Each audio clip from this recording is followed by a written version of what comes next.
गिलक्याची भाजी करण्यासाठी मी इथे 2 मीडियम गिलके घेतले आहे, कढीपत्त्याचं पान व 7-8 लसणाच्या पाकळ्या.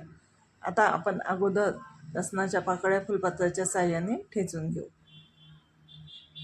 लसूण ठेचून घातला की भाजीला छान वासही येतो आणि चवही खूप छान लागते.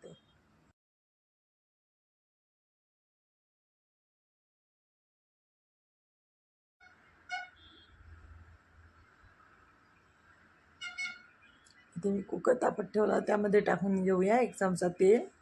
त्यात टाकूया ठेचलेला लसूण. लसूण थोडा तळून दिला का मग आपण यामध्ये टाकून घेऊ 1 चमचा जिरे. आता चिरलेले गिलके आपण टाकून घेऊ.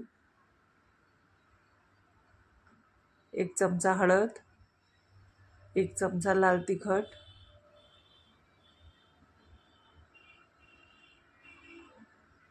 मी कढीपत्ता गिलक्यासोबतच टाकून दिला आहे. यामध्ये टाकून घेऊ अर्धा ग्लास पाणी.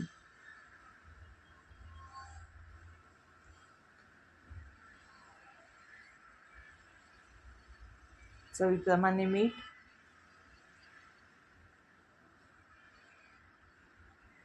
ते हलवून याचं झाकण लावून याच्या 2 शिट्ट्या करून घेऊ.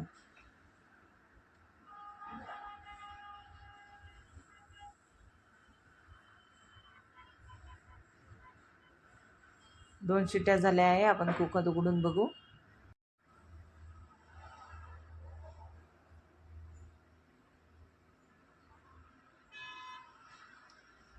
इथे आपले गिलके शिजले आहे.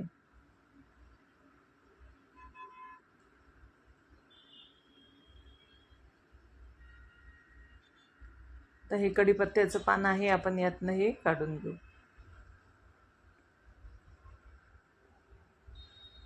तर यामध्ये टाकून घेऊया 1 चमचा कूट.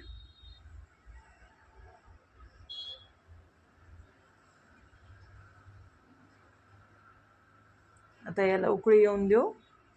आपलं गिलकं तयार होईल.